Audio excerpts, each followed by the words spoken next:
Buenas tardes a todos, queremos darle la bienvenida a este live de la semana. Vamos a estar charlando durante aproximadamente 40 minutos acerca de los inyectores piezoeléctricos, específicamente en la aplicación de sistemas de inyección Common Rail. Algunos estudios de caso, vamos a hablar acerca de los sistemas Bosch y bueno, que otros casos que se puedan mencionar acerca de marcas como Siemens, que también utilizan estos inyectores tipos piezoeléctricos, y últimamente también Delphi vamos a encontrar algunos sistemas que lo utilizan. La idea es permitir un pequeño espacio de tiempo mientras vamos haciendo la introducción para que algunos otros compañeros de la red y amigos aquí de Autoavance por Facebook puedan también venir y aprovechar esta información que les va a quedar ahí también grabada por si quieren volver a escucharla, volver a repasarla. Durante los 40 minutos vamos, como mencionamos, a hablar del sistema piezoeléctrico. Vamos a empezar hablando un poco acerca del principio de funcionamiento. Vamos también a hablar acerca de procedimientos para poder hacer el diagnóstico. Vamos a tratar de ver imágenes de cómo se realiza la medida, por ejemplo, utilizando osciloscopio del inyector. Y mirando de pronto como 2 o 3 cosas tips muy puntuales acerca del funcionamiento del inyector piezoeléctrico. La idea es brindarles a ustedes herramientas y procedimientos para que puedan en sus talleres aplicarlos y puedan medirlos. En algunos casos van a ver que se requerirán de algunos equipos o herramientas especiales. En otros casos pues sencillamente con herramientas muy básicos, con el escáner podrán visualizar alguno que otro parámetro. La idea es hoy enfocarnos no de tanto el punto de vista de pronto un laboratorio, sino enfrentarnos y centrarnos en lo que podemos hacer en nuestros talleres de pronto con lo que sea una herramienta para poder medir algún retorno o una herramienta para poder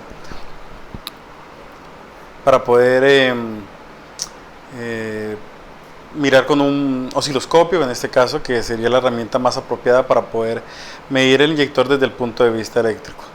Antes de hablar en detalle del inyector piezoeléctrico, queremos recordar un poco cómo es el funcionamiento del inyector Common Rail en el sistema con bobina o electromagnético, para poder entender cuál era la función exactamente de la bobina, que viene a ser lo que va a ser reemplazado en esta tecnología.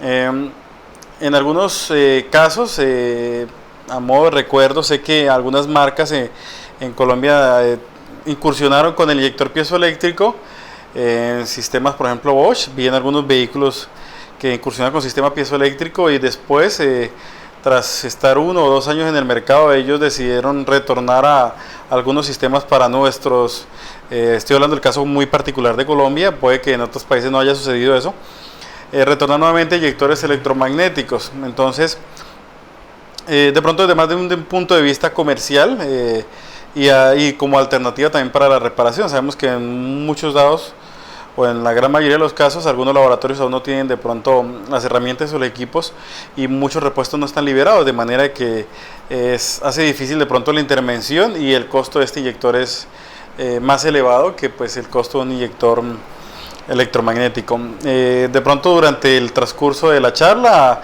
alguna que otra pregunta referente al tema de lo que vamos hablando, pues bienvenida sea. Las pueden enviar y vamos a tratar de, pues en el dado caso del tiempo que tenemos, tratar de responderlas. El sistema piezoeléctrico realmente no nació en los inyectores Common Rail. Hubieron inyectores bomba que utilizaron este principio de funcionamiento antes, sistemas inyector bomba en Bosch, que en aplicación vehicular o vehículos de turismo utilizaron también este sistema. Ya hoy día, pues como el sistema de inyección que se está popularizando en el mercado es el Common Rail, ya sabemos todos que consiste en un conducto común y tiene la particularidad de que tanto la presión como la gestión de la inyección se hacen por separado. Una parte se hace la gestión de la presión y por otra parte se hace la gestión de la inyección. Eso ha permitido pues de que este sistema sea el mejor actualmente en cuanto a control de emisiones, en cuanto a reducir consumos, reducir ruidos y también a darle un confort al funcionamiento del motor diésel. Esta tecnología piezoeléctrica también se está utilizando ahora en inyectores de sistemas de inyección de gasolina directa, pero pues no va a ser el caso de estudio hoy, vamos a centrarnos en los diésel. Entonces, yo creo que vamos a dar inicio ya al tema. Hemos dado alrededor de unos 5 o 6 minuticos como en la introducción para charlar. Entonces, básicamente debemos entender el sistema Common Rail. Vamos a visualizarlo aquí en la pantalla, en las diapositivas. Les invito a que pues estén ahí observando. Vamos a ver un circuito Common Rail básico, como cualquier otro sistema de inyección Common Rail. En este caso el que están visualizando es un sistema Bosch. En el circuito, básicamente, como decíamos, la gestión de la presión se genera desde este lado de la bomba y en el riel con la ayuda de una válvula, y el tema de la inyección, toda la administración de la inyección y la gestión la realiza la unidad de control a través de los inyectores. Particularidad del inyector piezoeléctrico, que es visible y se puede evidenciar. Primero, la estructura del inyector normalmente es un poco más compacta, es más delgado, se puede identificar de esa manera, y adicionalmente el conector eléctrico, la terminal eléctrica, es un poco más larga, más extensa que el inyector tradicional electromagnético. Es alguna de las características que pueden observar cuando observen un inyector o lo vean en un vehículo, el inyector piezoeléctrico. Su conector es un poco distinto, es más largo y su cuerpo es un poco más delgado para el caso de los Bosch. En el caso de los Siemens se asemeja mucho a un electromagnético, pero lo vas a diferenciar básicamente porque el conector del Siemens es un poco más, Siemens o Continental, es un poco más largo, o sea, son conectores largos. Las terminales eléctricas del inyector piezoeléctrico es más largo, lo vas a poder visualizar de esa manera. Otra de las características de los inyectores piezoeléctricos en cuanto a estructura de funcionamiento es observar el retorno del inyector. Estos conductos que observamos en cada uno de los inyectores, en el caso de los inyectores piezoeléctricos pueden encontrar dos configuraciones. La finalidad es algo muy de funcionamiento del inyector. Eso busca mantener una presión de respaldo en el retorno del inyector, es indispensable para su funcionamiento. Entonces, cuando uno encuentra unos inyectores que en el retorno tenga como una estructura de paso calibrado, ahorita vamos a ver un video, por ejemplo, de un caso de estudio como puede ser un vehículo Volkswagen, van a ver que existe aquí un elemento restrictor en el retorno y está conectado, en vez de ir directamente al depósito, lo van a observar que está conectado a la línea de transferencia. Y todos sabemos que la línea de transferencia de estos sistemas está aproximadamente a 4.3 bar, que son 63 PSI aproximadamente. Y adicionalmente este restrictor hace que la presión aquí en el respaldo del inyector aumente un poco, aproximadamente a 6 bar, para cuando traen un paso calibrado o un orificio calibrado. Otros sistemas un poco más previos a esta generación, también con inyector piezoeléctrico, utilizaban una válvula, y se diferenciara porque la válvula es un poco más robusta y ese retorno se dirigía al tanque, no estaba conectada a línea de transferencia y sigue siendo piezoeléctrico. La diferencia era que esta válvula que estaba aquí calibrada, ¿sí?, se disponía una presión también de respaldo del inyector. Entonces él lo que hacía era que restringía el retorno del inyector de manera que la presión desde esta área hasta el inyector sea de aproximadamente 10 bar. Como decimos, esto es algo muy de funcionamiento del inyector, es una presión de respaldo que él requiere para su funcionamiento. Entonces, más adelante, viendo la estructura, vamos a ver pues cuál es la función. Seguramente a algunos les ha pasado de que escuchan el término de que se bloqueó el inyector, y algunos laboratorios ya tienen como la forma o la manera de incluso desbloquearlos. Anteriormente a alguna persona se le bloqueaba el inyector y pensaba que el inyector sencillamente se había inutilizado y pues lo compraban. Era que hidráulicamente el inyector se puede bloquear y puede dejar de funcionar. Precisamente para eso es la presión de respaldo que tiene que utilizar el inyector. Entonces vamos a pasar a ver otras imágenes para que ustedes puedan empezar a entender un poquito más el funcionamiento del principio piezoeléctrico. Vamos a dirigirnos aquí un poco más adelante y vamos a observar lo siguiente. El principio piezoeléctrico no es nuevo, ya lleva muchos años utilizándose en el área automotriz.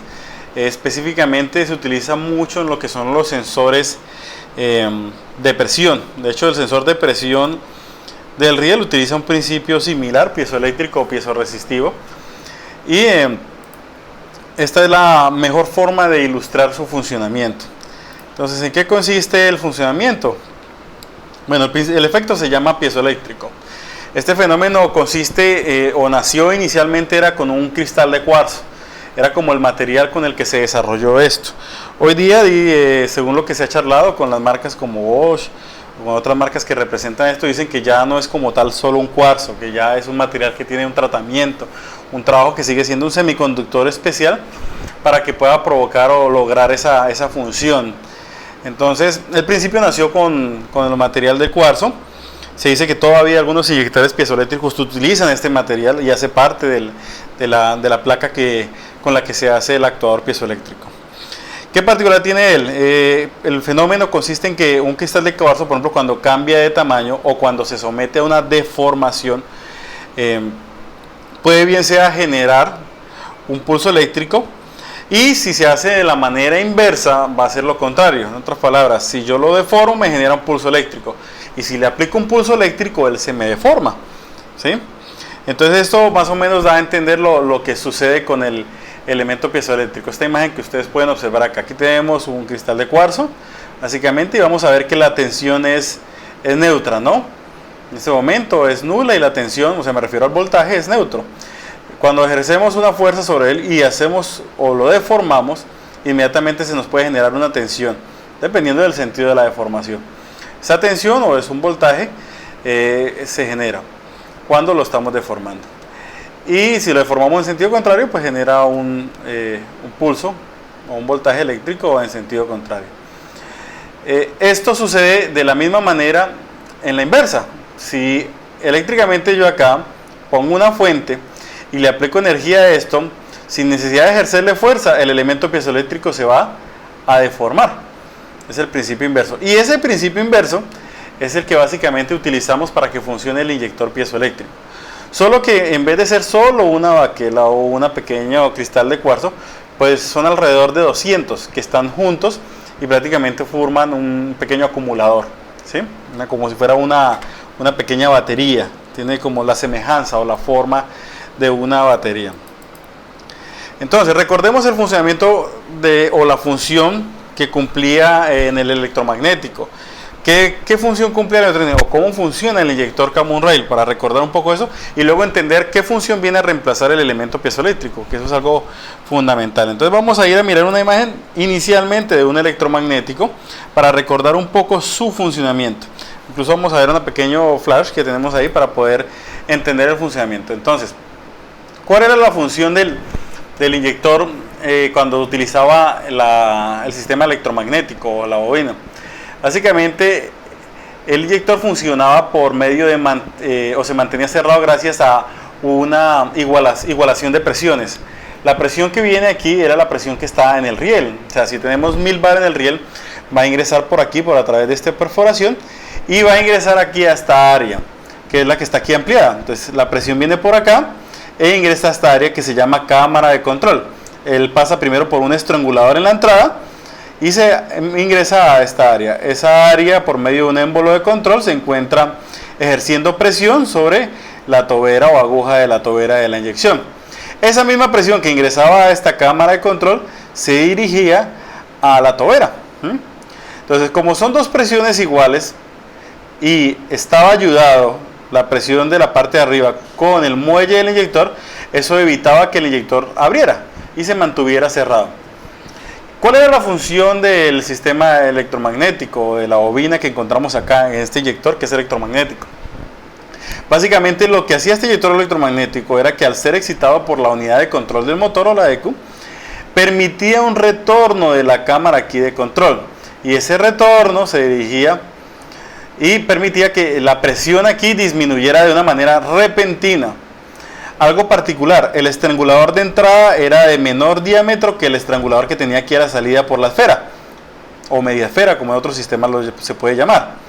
Entonces, al ser la salida más amplia que la entrada, pues la pérdida era mayor, y la presión no lograba nuevamente que llenar y poder mantener las presiones en equilibrio. En ese momento el inyector, la presión que está acá, que se ejerce sobre la punta del inyector, la tobera, vencía la resistencia de este muelle, de este resorte, y empezaba la inyección. ¿Sí? Entonces básicamente, ¿qué era lo que hacía la bobina o el electroimán, la válvula electromagnética de este inyector? generar un paso a retorno. Generar un paso a retorno para que las presiones dejen de estar en equilibrio y así el inyector empezara a funcionar. Esa función es la que básicamente reemplaza ahora el elemento piezoeléctrico, ¿sí? Entonces vamos a empezar a observar, nuevamente recordar el funcionamiento del inyector piezoeléctrico. Entonces esta imagen fue la que vimos hace un momento. Decíamos que si el principio piezoeléctrico, si se le aplicaba una fuerza y se deformaba, él generaba un voltaje. Y el inverso es que si le aplicamos un voltaje, él se va a deformar. Entonces, ese principio se aprovechó, ese principio inverso de cuando se aplica un voltaje se deforma, se aprovechó para crear precisamente el elemento piezoeléctrico que hallamos en los inyectores hoy día. Particularidades que tiene el inyector piezoeléctrico como ventaja. Primero, la velocidad de conmutación, o sea, de actuar el inyector respecto al electromagnético es 4 veces superior al de una válvula electromagnética. O sea, es 4 veces ser más rápido. ¿Qué gano con ser más rápido? Pues gano precisión, gano que puedo realizar más inyecciones en cada ciclo de combustión.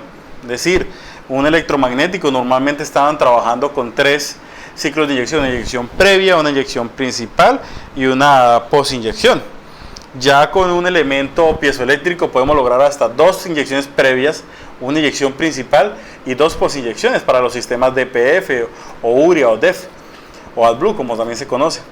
Entonces, el inyector piezoeléctrico tiene esa gran ventaja que es mucho más rápido en su funcionamiento. Entonces, vamos a ver un poco la estructura de él y vamos a ver por qué es mucho mejor. La velocidad la logra gracias a que pues, es un elemento de un principio de funcionamiento electrónico, no es un elemento mecánico, no hay un campo magnético que requiera carga, entonces es mucho más rápido. Y segundo, algo que se logró en los inyectores piezoeléctricos es que los componentes mecánicos se les disminuyó el tamaño, son más o menos un 75% menor que el inyector electromagnético, por eso es un poco más delgado, más compacto. Y si ustedes están observando la imagen, van a ver que básicamente los mecanismos son más pequeños y están prácticamente muy cerca de la tobera. Todos los mecanismos mecánicos, o sea, las partes metálicas, émbolos, bujes, válvulas, es mucho más pequeño y está aquí solo en la punta. Cuando mirábamos el inyector electromagnético eran muchos los mecanismos. Voy a volver a la imagen previa para que comparemos un poco. 2 segundos. Este inyector normalmente es mucho más grande y hay muchos más mecanismos en juego. Mire, está el mecanismo aquí como tal de la electroválvula, está el solo émbolo de control de inyector que va desde la parte superior hasta la parte inferior, tenemos un muelle de gran tamaño y tenemos la tobera. O sea, eran muchos mecanismos que para moverlos pues iba a haber un pequeño retardo en el funcionamiento del inyector, ¿sí? Luego vino la tecnología piezoeléctrica, que vemos que es mucho más compacto el inyector y solo los mecanismos se encuentran en la parte de abajo del inyector, en la punta. Esto para el caso muy particular del sistema Bosch. En el sistema Siemens o Continental, pues el elemento piezoeléctrico se encuentra igual que en la bobina, como un cartucho en la parte superior, y pues va a tener los mismos mecanismos. Sin embargo, tiene la ventaja de que el actuador piezoeléctrico es mucho más rápido que un electroimán y por ende pues va a funcionar mucho mejor y va a ser como el inyector ideal para los temas de control de emisiones y bajo consumos. Observemos un poco la estructura de funcionamiento del inyector. Tenemos algo particular que tiene el inyector piezoeléctrico, es que el acople o el empalme que viene del riel siempre está, para el caso de vos, está en la parte superior, central, que era donde el inyector electromagnético tenía antes el retorno. En este caso, en la parte superior, ahí va ubicado el empalme que viene del riel. Ese combustible ingresa a nuestro inyector a través de un pequeño filtro que trae en la entrada, que lo que hace es retener pues, las impurezas que hayan llegado al sistema, o en dado caso, si la bomba está presentando deterioro, pues tarde que temprano va a obstruir ese filtro y ingresa al elemento o al inyector piezoeléctrico. Entonces, sus componentes son los siguientes. Tenemos en la parte superior, aquí tenemos una vista real y aquí una esquemática. Tenemos el terminal eléctrico que, como decíamos, particularmente es más largo en los inyectores piezoeléctricos. Tenemos un filtro en el ingreso que se encuentra aquí en la parte de arriba. Tenemos un retorno de combustible aquí que siempre lo vamos a observar que está como por un costado, ¿sí? Algo, aprovechando que estamos hablando aquí del retorno del inyector, algo que tienen que tener presentes: estos acoples son mucho más delicados, no hay que hacerle fuerzas, normalmente son para clipsaje rápido, algunas personas a veces dañan sin que sea su intención, pero pues la manipulación de esto requiere de algo de delicadeza, en especial el retorno. Tenemos un actuador piezoeléctrico, que es el que podemos observar acá en la vista esquemática y aquí en la vista real. Tenemos algo que se llama el émbolo acoplador. Tenemos un émbolo de la válvula. Tenemos un muelle de émbolo de válvula que se encuentra acá.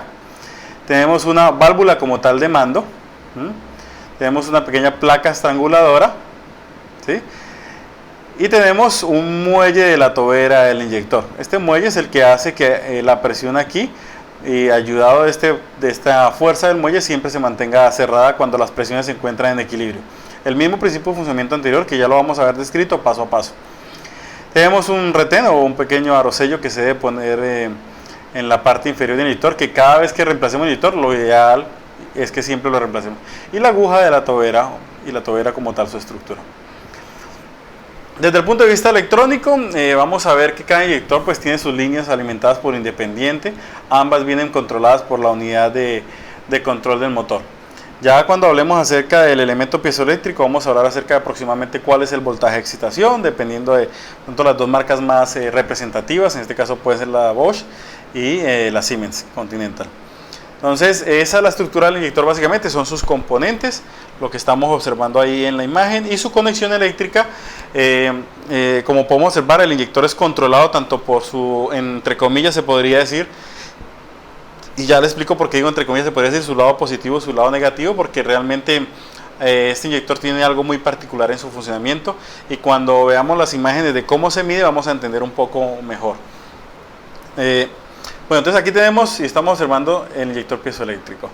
El actuador piezoeléctrico es el que vemos acá. Mencionábamos que su estructura son básicamente cristales de cuarzo. Bueno, Bosch asegura que realmente es un compuesto más desarrollado, que no es sencillamente cuarzo, y que son varias placas, cerca de 200 placas polarizadas.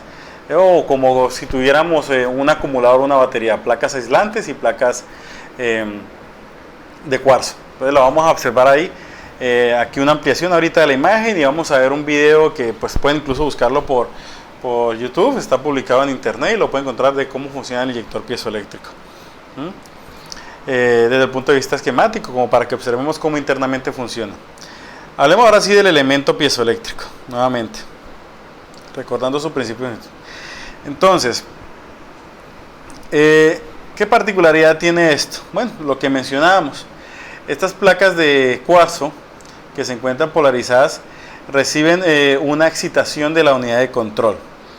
Esa excitación de la unidad de control puede ir entre 60 y 70 voltios, depende de la marca. En el caso de Bosch, muy particular, es de 60 voltios, y en el caso de Siemens está alrededor de los 70 voltios. Eso es lo que la unidad de control envía al elemento piezoeléctrico. Pero, ¿qué pasa?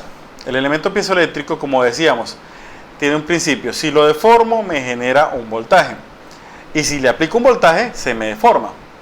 Entonces, en el momento en que él le aplica un voltaje a este elemento piezoeléctrico, él se deforma y cambia su dimensión. Como podemos ver acá, la longitud de él cambia una vez que es excitado, pero a la vez que cambia, él también internamente puede generar ¿qué? Un voltaje, y ese voltaje es exactamente idéntico al de su excitación. En otras palabras, si este elemento piezoeléctrico es excitado con 60 voltios, a la hora yo de medir allá con un osciloscopio y mirar el gráfico, vamos a ver en nuestro osciloscopio no 60 voltios, vamos a ver 120 voltios.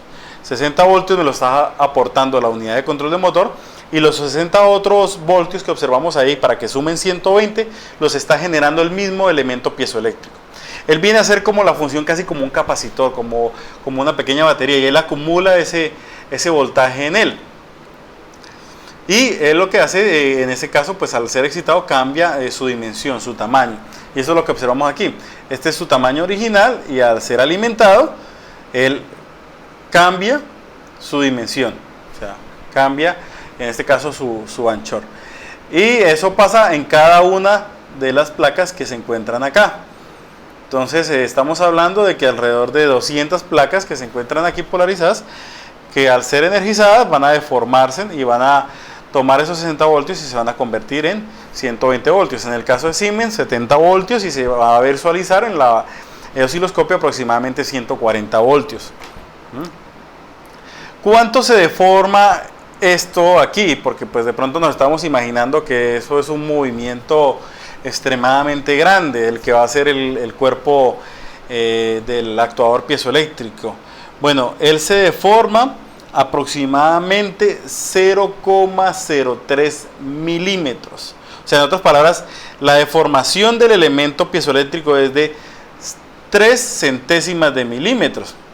Entonces, para compararlo, se deforma, o lo que se va a desplazar va a ser la mitad del diámetro del cabello, de un cabello promedio. Un cabello promedio mide 0,06 milímetros.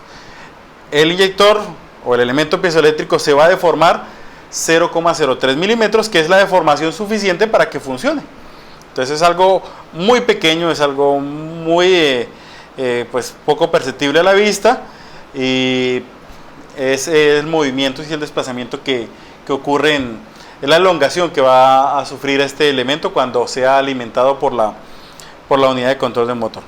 Entonces vamos a observar aquí rápidamente la siguiente imagen para que vean aproximadamente cómo es la estructura. Aquí tenemos en color dorado lo que serían las placas metálicas con las que se alimenta, y en color plata los cristales de cuarzo. Entonces vamos a ver que es un sinnúmero de placas las que hacen parte de este elemento piezoeléctrico, y que cuando es excitado se va a deformar tan solo 0,03 milímetros, o en otras palabras 3 centésimas de milímetros. Algo muy pequeño, no es tan fácil de percibir. Ya hablando desde el punto de vista eléctrico este funcionamiento, vamos a aprovechar aquí que seguramente todos quieren ver cómo es que se deforma, o cómo es que vamos a aprovechar a ver el video. Vamos a ver una pequeña parte y luego vamos a seguir hablando de la parte hidráulica del inyector, o sea, cómo ese desplazamiento después hace esa gestión que hacía la electroimán, que era dar un paso a retorno en la válvula de control. Vamos a hacer exactamente lo mismo. Vamos a mirar primero aquí cómo haría el trabajo después este elemento. Entonces, miremos cómo funciona en el video rápidamente. Vamos a buscarlo y lo vamos a poner acá. Ese video no es de nosotros, lo pueden encontrar publicado, en YouTube se encuentra. Vamos a observar ahí el elemento como tal. Nuevamente aquí nos dice que tenemos la boquilla, ¿sí? La tobera. Tenemos la válvula de control, le llaman válvula switch. Tenemos un acoplador o émbolo acoplador, módulo acoplador le llaman. Y tenemos el actuador piezoeléctrico. Aquí lo tenemos. Eso es lo que podemos estar observando. Entonces, ¿qué particular de diseño? Bueno, como pueden ver, el ingreso de combustible es por la parte superior. El conector es de mayor tamaño, es más largo incluso acá, la terminal eléctrica. Y el retorno se hace por un costado acá, ¿sí? Muy pequeño, muy compacto. Sigamos viendo el video y le debe ver ya el funcionamiento dinámico del inyector. Aquí recordemos que se encuentra un pequeño filtro en el ingreso, tampoco como medio paso a paso el video, entrecortado. Y lo que vamos a observar aquí es cómo actúa el elemento piezoeléctrico. Bueno, mira, aquí vemos que son un sinnúmero de placas que están juntas y van a desplazar este elemento. Vamos a retornar el video un poquito. Está un poco lento el video. Ok. Básicamente lo que hace es alimentar este componente y esto va a mover la válvula. Está un poquito lento el video, tocó retirarlo. Bueno, eso por un lado. Ahora, desde el punto de vista hidráulico, ¿cómo funciona ese elemento piezoeléctrico? Aquí lo tenemos. Entonces, básicamente el elemento piezoeléctrico, ya ahorita vamos a seguir hablando un poco más de su funcionamiento eléctrico, cómo la señal, cómo actúa, cómo se descarga ese inyector, qué precauciones debemos tener. Vamos a hablar de cómo funciona desde el punto de vista hidráulico. Entonces recordemos, él se deforma, este cuerpo acá se deforma 0,03 milímetros, y con esa deformación él va a desplazar este émbolo acoplador y a la vez va a desplazar un émbolo de la válvula, ¿sí?, que está apoyado por este muelle, con el fin de abrir esta válvula de mando. Esta válvula de mando básicamente es la que reemplaza lo que llamaban la esfera en el electromagnético, y ella es la que controla el paso a retorno que se encuentra de la cámara de control, que se encuentra en esta área. La cámara de control, al igual que el sistema previo, tiene un estrangulador en la entrada y un estrangulador a la salida, o sea, un paso calibrado de entrada y un paso calibrado de retorno. Entonces, ¿qué particularidad tiene esto? Esto tiene un diseño para el acoplador, tiene un diseño para multiplicarla de alguna manera la fuerza hidráulica por medio del cambio de áreas de contacto. Es decir, que la fuerza que ejerce el actuador piezoeléctrico acá se va a ver multiplicada para poder vencer la resistencia del muelle de la válvula de mando y la presión que está acá en el respaldo para poder vencer acá y permitir este paso aquí al retorno. Entonces, ese émbolo acoplador, si vemos a ver, tiene una dimensión superior al émbolo de la válvula. Y a su vez el émbolo de la válvula tiene una dimensión superior a la válvula de mando. Esto hace la vez como de cuña hidráulica o como un multiplicador de fuerza. Eso permite que con muy poca fuerza que ejerce aquí el actuador piezoeléctrico pueda lograr vencer la resistencia de este muelle y también de la presión de respaldo acá. Y va a hacer que toda la presión que está acá en la válvula de control se retorne y así pueda el inyector empezar a inyectar combustible. Esto básicamente es esta función aquí de cambios de áreas, viene a ser como una conversión hidráulica, en otras palabras, ¿sí? Una pequeña cuña hidráulica, multiplicador de fuerza hidráulico, por decirlo de esa manera. Lo hace cambiando las áreas de contacto. La presión aquí en el émbolo acoplador se mantiene aproximadamente, dependiendo del sistema, algunos a 10 bar y otra a 6 bar. ¿Cuál es la función de esta presión de combustible que se encuentra aquí en el respaldo? Básicamente se utiliza como un colchón para la transmisión de fuerza hidráulica entre el émbolo acoplador y el émbolo de la válvula. Aquí básicamente, tener el émbolo acoplador y el émbolo de la válvula. Un colchón le llaman ellos. Realmente viene como una función de lubricación y de conservación de una presión aquí de respaldo para el funcionamiento de estos dos componentes. Estos dos componentes no se pueden quedar en seco. Si se quedan en seco y no tienen una presión aquí de respaldo, básicamente no van a funcionar, y es cuando se bloquea el inyector, que llaman que se bloquea y que el inyector deja de funcionar. Ya algunos laboratorios creo que tienen algunos equipos y herramientas y algunos bancos que logran desbloquear el inyector y ponerlo a funcionar nuevamente. Bueno, vamos a continuar un poquito la explicación del funcionamiento. Vamos a hablar un poco acerca ya el control del inyector. Entonces, recordemos, la alta presión de combustible inglesa pasa por un filtro, como observamos ahí en la imagen, y va a la cámara de control. Entonces, él ingresa por esta área de la cámara de control, por un paso calibrado de entrada, y se deposita aquí en la cámara de control. Esta cámara de control se encuentra presurizada ya que la válvula de mando se encuentra apoyada sobre su asiento con la ayuda de este muelle. Entonces la presión aquí no tiene para dónde escapar, entonces la presión aquí es la presión que está en el riel. El resto de combustible a presión se dirige hacia la tobera, pero como este resorte está aquí manteniendo la tobera esa con la presión de aquí, que está en la cámara de control, la que estamos viendo acá, pues el inyector es improbable que abra. Ahora, ya para que abra,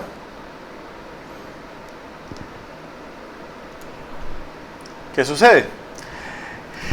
El actuador piezoeléctrico es energizado. En ese momento hace su deformación de su estructura, se desplaza a los 0,03 milímetros que estábamos mencionando, empuja el émbolo acoplador, que a su vez va a empujar el émbolo de la válvula. En el momento que el émbolo de la válvula empuja la válvula de mando, se genera un paso a retorno en la cámara de control. El mismo principio que pasaba con el de electrobobinado.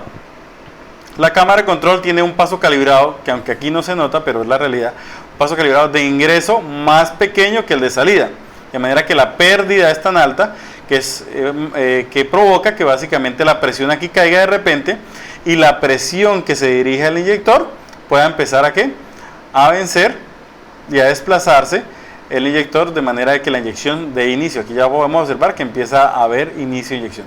Entonces aquí la pérdida en la cámara de control hace que la presión caiga aquí, que no se pueda recuperar lo suficientemente rápido, y la presión reinante en la tobera vence la resistencia del muelle, desplaza la aguja de la tobera y da inicio a la inyección. Entonces el principio viene a ser lo mismo, solo que aquí, mediante estos émbolos actuadores aquí, vamos a desplazar la válvula de mando. La misma válvula que representaría la función del inyector electromagnético. Solo que aquí lo hace mediante esta válvula que está montada en esta posición. Bueno, vamos a ver ahora cómo sería el cierre del inyector. Entonces, para que el inyector cierre, debe pasar algo aquí, que eso lo vamos a hablar ahorita cuando miremos cómo se mediría con un osciloscopio. Para que este inyector cierre, este actuador piezoeléctrico debe ser descargado. Recordemos que él actúa casi como un capacitor, como un condensador, por decirlo de esa manera. Él acumula la energía y la acumula, y él para entregarla nuevamente o para descargarse va a pasar un tiempo.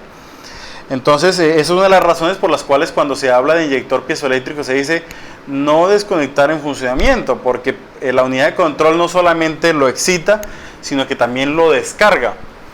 Porque si no lo descarga la unidad de control, o sea, si coincidimos que desconectamos el inyector en el momento en que está inyectando, no hay quien nos vuelva a cerrar el inyector. Entonces, básicamente el paso queda directo de inyección y eso puede generar un daño grave en el motor, incluso dependiendo del estado del motor o la condición de funcionamiento, puede hacer un daño grave en el motor, hasta un bloqueo hidráulico. Sabemos que las cámaras de combustión son pequeñas, todo eso se han reducido los tamaños y eso puede provocar un daño grave, ¿no? Además también puede generarse un golpe de inyección fuerte, ¿no? Ya que el inyector queda abierto permanentemente. Y hoy día pues también tenemos en el escape catalizadores que, como sabemos, si pasa combustible sin quemar, de manera descontrolada los puede destruir, ¿no? Entonces, procedimiento que no debemos hacer es lo que de pronto algunas personas se hacía con inyector electromagnético, es de desconectarlo. Este inyector no lo debemos desconectar porque la unidad de control del motor, así como lo excita, debe también desenergizarlo, debe descargarlo eléctricamente. Entonces, nunca hacer eso. Entonces, para poder cerrar el inyector, la unidad de control lo que hace es descargar este elemento piezoeléctrico para que él vuelva a su posición de reposo. Una vez que vuelve a su posición de reposo, este muelle lleva la válvula de mando contra su asiento. Una vez que está contra su asiento, la cámara de control nuevamente se carga y pone las dos presiones en equilibrio, la presión de aquí con la presión reinante en la tobera, y eso hace que la aguja se mantenga con la ayuda del resorte contra el asiento y finaliza la inyección. Todos estos ciclos los hace en milisegundos, eso es algo muy rápido. Eso, la velocidad, como decíamos, de este inyector es 4 veces superior a la de un electromagnético. Y los componentes, si ya lo pueden observar y lo entendemos un poco, pues son mucho más compactos, más pequeños, hay menos componentes mecánicos en juego. Y ese básicamente es el funcionamiento desde el punto de vista hidráulico del inyector. Vamos a mirar ya desde el punto de vista de mediciones qué podemos hacer para medir un inyector piezoeléctrico. Entonces vamos a tener una imagen con osciloscopio de cómo se mediría un inyector piezoeléctrico. Ya esto es parte del diagnóstico. Entonces, siempre que vamos a medir un inyector, tenemos que fijarnos en lo siguiente: sea electromagnético o sea piezoeléctrico con nuestro osciloscopio, tenemos que entender el diagrama eléctrico del inyector. Como podemos observar, el inyector se controla tanto por su lado positivo como su lado negativo.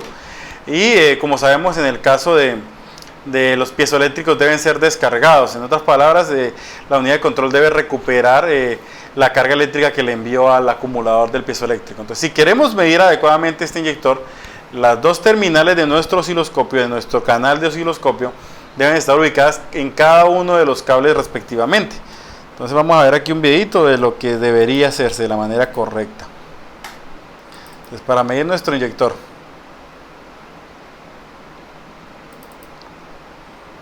ok, entonces vamos a ver, 2 segundos, aquí mientras carga el video. Ok, bien. Entonces aquí tenemos, por ejemplo, cómo sería la conexión. Entonces, la conexión de nuestro inyector piezoeléctrico, como lo podemos observar en la imagen, ahí tenemos el conector. Tiene que ser cada uno de los terminales del canal de nuestro osciloscopio en cada uno de los cables del inyector respectivamente. Estas conexiones hay que hacerlas con el motor apagado, contacto cerrado, ubicamos bien cada una de las terminales y ahí sí procedemos a medir. ¿Por qué no manipularlo en funcionamiento? Porque no es tan apropiado. Pues porque corremos riesgo de poner en contacto los dos terminales. Sabemos que estamos manejando voltajes de 60, 80, 100, 120 voltios, independiente de cualquier sistema Common Rail. En este caso pueden un sistema MOV 120 aproximadamente y un sistema Siemens 140. Y al ponerlos en contacto directo, pues probablemente la unidad de control de motor sufra algún daño. Y pues eso sabemos que no es nada económico. En algunos casos sin reparaciones, en otros casos pues se puede hacer la reparación, depende de la unidad de control de motor. Entonces hay que tener precauciones en la forma de manipular. Entonces lo primero que tenemos que ubicar son las dos terminales eléctricas en nuestro inyector. Ahora, ya para proceder a medir, calibramos nuestro osciloscopio y vamos a utilizar, inicialmente vamos a ver un videito de una medida de un inyector, solo voltaje. Esto por ejemplo es una medida de voltaje. Vamos a pausarlo ahí, yo creo que alcanzan a observar algunos. De voltaje de un inyector piezoeléctrico. Este caso de estudio particular fue un Volkswagen Amarok, inyector piezoeléctrico. Entonces el voltaje como podemos observar, es algo muy particular. Estamos midiendo el voltaje del inyector. Los que ya han medido inyectores Common Rail con osciloscopio van a observar de una vez, van a decir, esta medida es totalmente distinta. ¿Por qué? Porque en el electromagnetismo siempre que medimos un inyector vamos a ver un pulso inverso. Vamos a ver cómo se genera un pulso inverso, que es un principio natural del electromagnetismo. Como aquí no hay electromagnetismo, entonces no vamos a observar ningún pulso inverso. Voy a buscar una imagen o un videito, vamos a ver si lo encuentro rápidamente, de un electromagnético para que lo comparen cómo se vería el uno respecto al otro. Creo que aquí se alcanza a observar en este video. Vamos a ver aquí. Ok, miren. A ver si lo logro visualizar. Vamos a pausarlo por acá. Bueno, está un poco tenue, creo. Venga, a ver, miramos acá más atrás.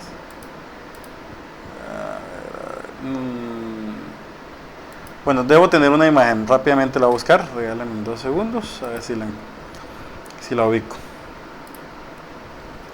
Debo tener una imagen rápidamente. Por aquí. Bueno, vamos a buscarla aquí. Una imagen para que ustedes la puedan observar y tengan como un punto de comparación de lo que es la señal de un inyector electromagnético versus un piezoeléctrico. Vamos a buscar. Curva virtual. Bueno, ya por aquí lo estoy encontrando.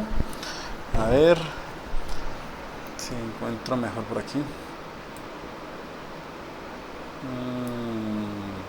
Creo que está en otra diapositiva.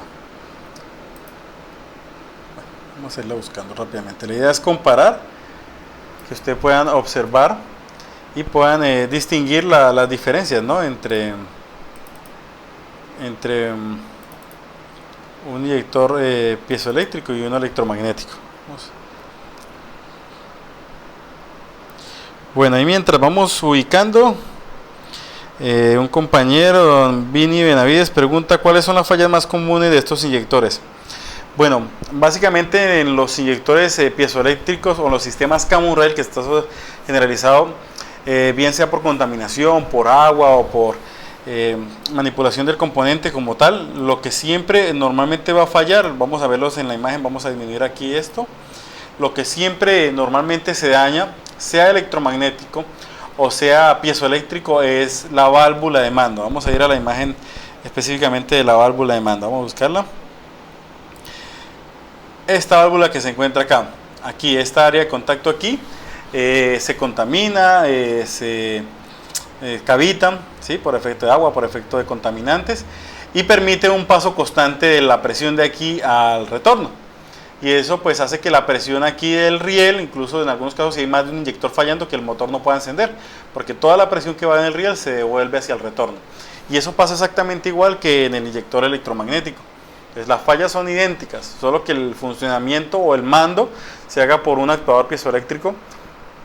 Normalmente las fallas tienden a ser más desde el punto de vista hidráulico, no tanto que el elemento como tal falle. No es muy usual, puede pasar, pero lo más común es que hayan fallas desde el punto de vista hidráulico. De hecho, la reparación de inyector, sea electromagnético o piezoeléctrico, en el caso de lo que está ya liberado, que son normalmente los electromagnéticos, pues la reparación es cambiar la válvula de control, que se encuentra en el caso del electromagnético en la parte de arriba, que se conoce como esfera o media esfera, en algunos casos depende de la marca, y en otros casos también cambiar la tobera, porque está goteando, porque está obstruida, porque está pegada, ¿sí? Pero esas son las fallas comunes. Una falla que suele suceder adicional en el piezoeléctrico es la que mencionamos. El inyector piezoeléctrico requiere aquí en el respaldo una presión aquí, bien sea dependiendo del sistema de 10 bar o de 6 bar si es paso calibrado. Si esa presión no está acá, puede dar el caso en que este mecanismo aquí se bloquee y el inyector no vuelve a abrir, no vuelve a funcionar, y prácticamente esto se frena acá el mecanismo y el actuador piezoeléctrico no puede comandarlo. Y algunos laboratorios logran poder comandarlo y poder liberar nuevamente el inyector, pero son las fallas comunes. Lo mismo, falla la tobera como tal, la aguja de la tobera y falla la válvula de control. Adicional, el piezoeléctrico es que cuando desconectan el retorno acá para hacer algún tipo de prueba o algo, o cuando en un laboratorio a veces los desarman y se descarga totalmente, el inyector se desocupa, totalmente se descarga hidráulicamente, falla el actuador y se bloquea el actuador y a veces no vuelve a trabajar. En algunos casos, algunas personas ya dicen que los pueden desbloquear y los ponen a funcionar nuevamente. Creo que con eso hemos respondido la pregunta y voy a terminar aquí y hacer la búsqueda, que ya la tenía aquí lista. Aquí tengo una presentación distinta a la que tenemos ahí. Vamos a sacar de ahí una imagen y la vamos a poner ahí en la pantalla para que ustedes la puedan observar. Vamos a ver lo que sería una señal de un inyector piezoeléctrico. A ver si la logramos poner ahí al lado de la presentación que tenemos. Vamos a buscar inyectores y la ponemos para que ustedes puedan comparar. Lo bueno de comparar es decir que el día que ustedes midan van a decir, ah bueno, sí, totalmente distinto. Entonces vamos a copiar esta imagen y la vamos a poner en la presentación que tenemos en este momento en la pantalla. Vamos a ponerlo por aquí, a ver, ¿dónde lo tengo? PowerPoint. A ver, ¿dónde está? La presentación. Y vamos a buscarla por aquí. Voy a ponérselas exactamente al lado de la que... bueno, creo que es en la imagen. Voy a ponérselas en qué diapositiva estamos. Ok, 2 segundos, ya la tenemos ahí en pantalla.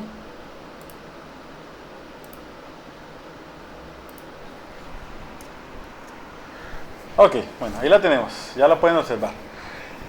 Esta es la señal, por ejemplo, de un electromagnético. ¿Qué tenemos aquí? Un voltaje de mando.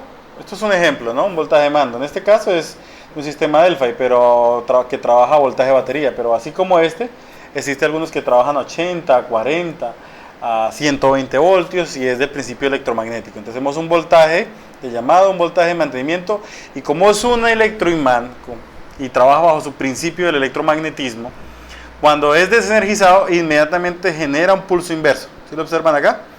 Que normalmente siempre es superior al de excitación. Eso depende de la cantidad de vueltas que tenga el devanado del electroimán. Pero en el caso del piezoeléctrico, vamos a buscar el video. En el caso del piezoeléctrico, pues no, ya funciona diferente. Y en ese caso no vamos a tener ese pico inverso. Vamos a observarlo de la siguiente manera. Como lo estábamos viendo ahorita hace un momento. Ya lo tengo aquí. Ok. ¿Cómo lo estamos observando aquí? Ok. Vemos que en este caso tenemos preinyección, inyección principal y postinyección. Pero en ninguno de los casos, cuando es desenergizado el inyector, vamos a ver aquí un pico inverso. Vemos es que el voltaje sube, se mantiene y luego baja. Entonces, aquí vemos que cada división se cuenta como 20 voltios. 20, 40, 60, 80, 100, 120. Recordemos, 60 los aportó ¿quién? La unidad de control de motor. Y otros 60 voltios los aporta el elemento piezoeléctrico. ¿Sí?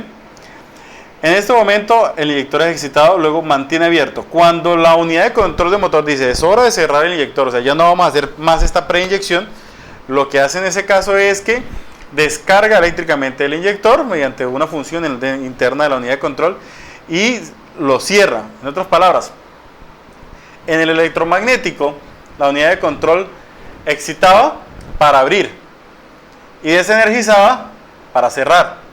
En otras palabras, el cierre del inyector se hacía de manera mecánica por ejercicio de una fuerza de un muelle de gran tamaño. En el caso del piezoeléctrico, no. En el caso del piezoeléctrico, la unidad de control abre el inyector y tiene que cumplir con otra función especial para cerrar el inyector. ¿Sí? Eso es algo muy particular del diseño ya.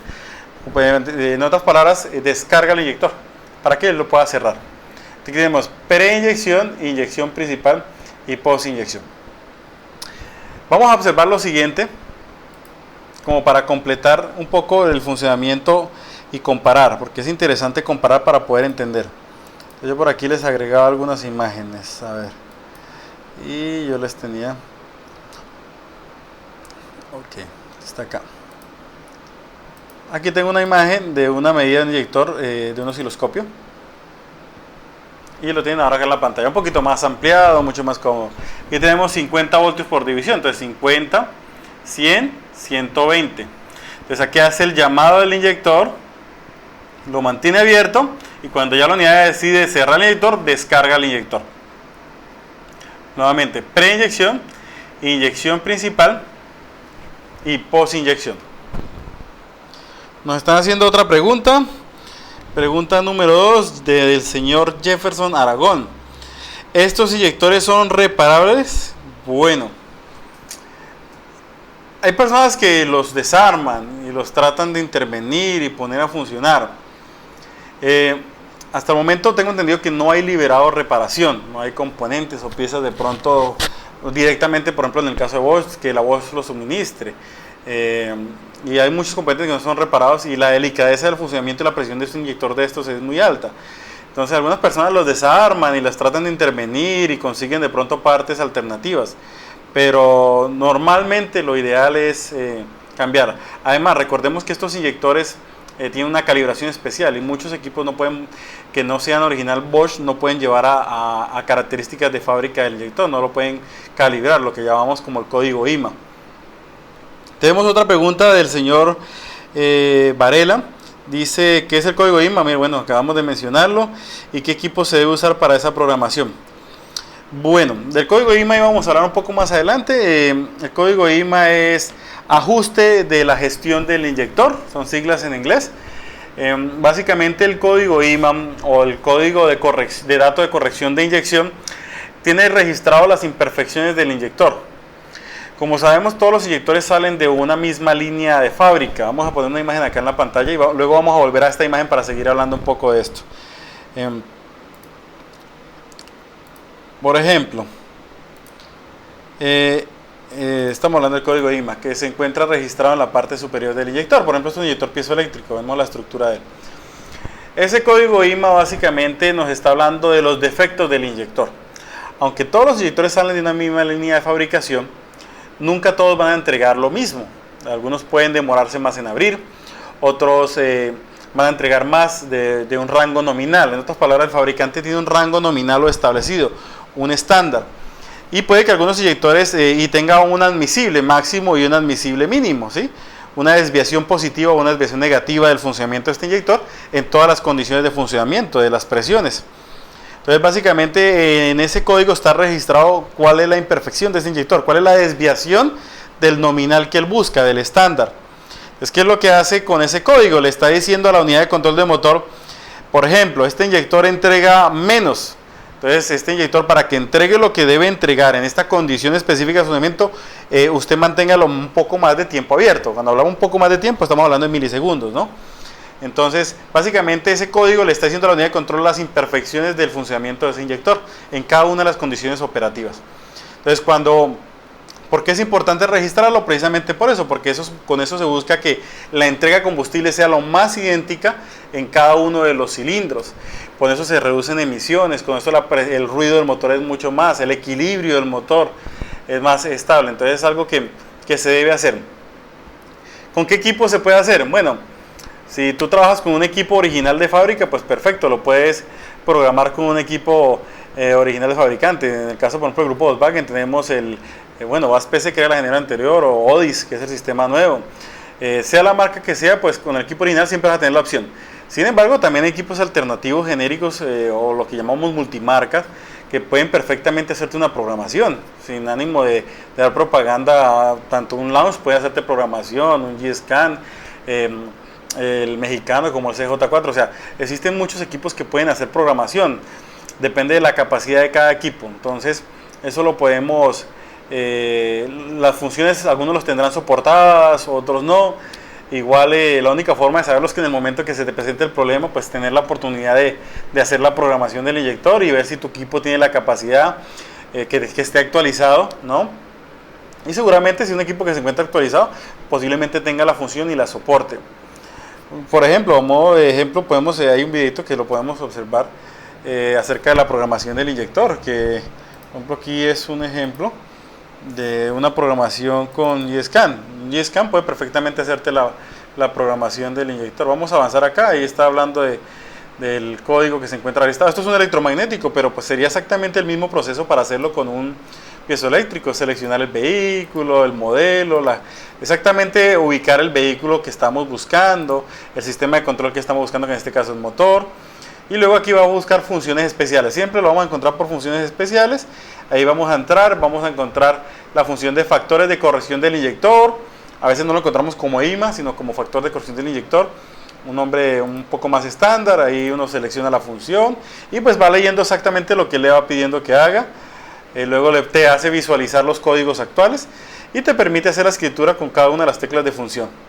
¿Sí? Hace la escritura, vas y mira físicamente el inyector, lo identificas.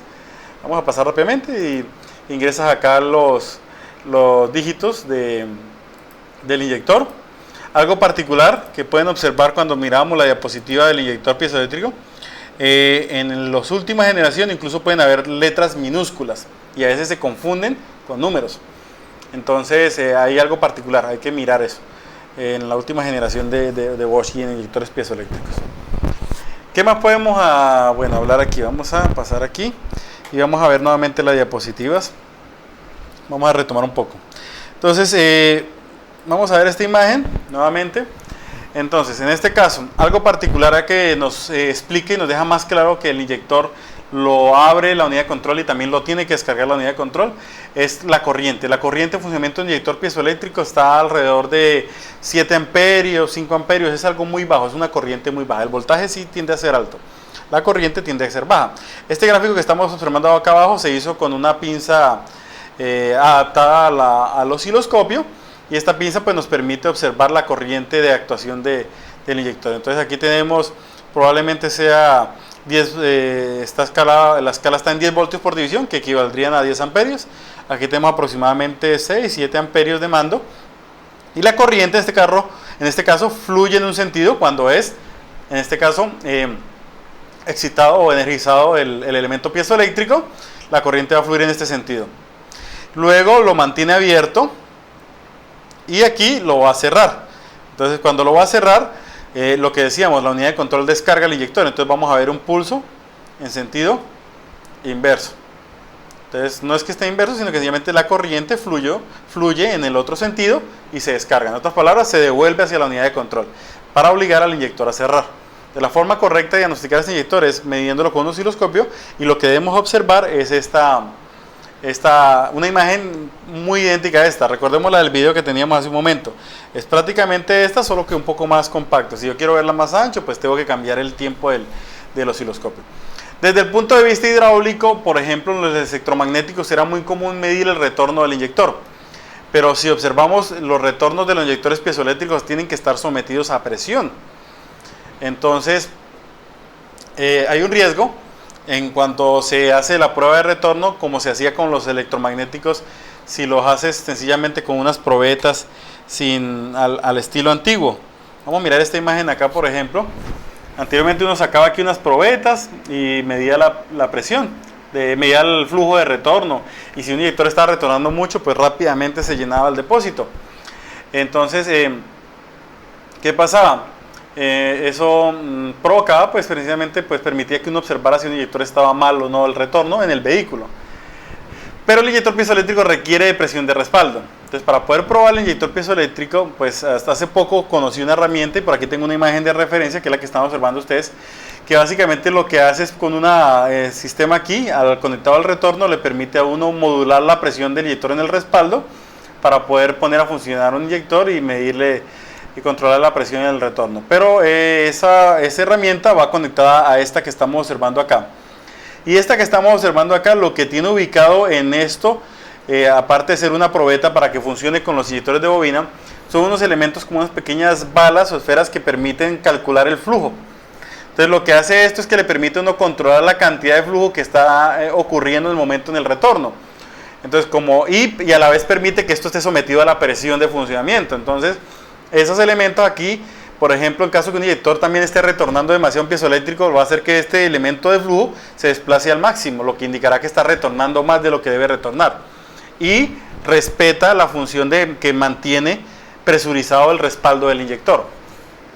No he observado realmente quién lo esté comercializando actualmente. Sé que es una herramienta de equipo original de una marca, que seguramente pues dentro de poco van a haber más herramientas. Bueno, señores, el tiempo es corto. Vamos a tratar de mirar alguna que otra pregunta que nos hayan pedido. Bueno, aquí hay otras preguntas ya para cerrar tema. Del señor Juan Carlos. Bueno, un saludo por allá para el señor Juan Carlos desde La Loma, que nos está hablando. También tenemos aquí una pregunta del señor Ronald Núñez. ¿Qué pasa si falla un inyector? Bueno, va a haber... depende del tipo de falla. Normalmente cuando falla el retorno, pues el inyector no inyecta como tal. Si hay un retorno excesivo del inyector, no va a haber una inyección y vamos a sentir el motor inestable. El motor va a estar inestable y va a dejar de funcionar uno de sus cilindros. Tenemos también una pregunta. ¿Tenemos otra pregunta, Natalia? Bueno, ya no. Entonces, bueno, señores, ¿qué más queda que invitarlos a participar de nuestros cursos virtuales que estamos también montando, con mucha más información detallada de estos sistemas, para que ustedes puedan pues hacer un diagnóstico con procedimientos reales, videos sobre el vehículo, para que ustedes puedan aprender un poco más de eso. Y agradecerles por haber estado esta hora compartiendo con nosotros. Les enviamos saludos a nuestros compañeros de México, que siempre nos encontramos tratando de compartir con ustedes los conocimientos que se van aprendiendo de estos sistemas allá durante las expo que se realizan tanto en Guadalajara como en Pachuca, y los cursos que estamos constantemente programando allá en Ciudad de México y en algunos otros lugares, incluso Cancún, Yucatán, creo que se ha estado presente. Y también a nuestros amigos que se encuentran en Costa Rica y en Ecuador, que también constantemente estamos programando cursos. El lunes se queda invitarlos a las personas que van a participar en el curso virtual de manejo de escáner. La idea es que ustedes aprendan a aprovechar esta herramienta al máximo. El lunes es el día 27, ¿sí? A las 7 de la noche se empieza el curso virtual. Es aprovechar la herramienta al máximo. Muchas personas tienen el escáner y no aprovechan el 100% de su escáner. Realmente están aprovechando muy poco, el 20%, ver códigos, pero hay otras cosas muy importantes en el escáner que pueden brindarles a ustedes un mejor diagnóstico. Entonces, muchas gracias a todos. Saludos, que pasen una buena noche, y como decimos, esto queda grabado ahí. Si lo quieren compartir para que otras personas también escuchen la charla, bienvenido sea. Hasta luego, que pasen buena noche.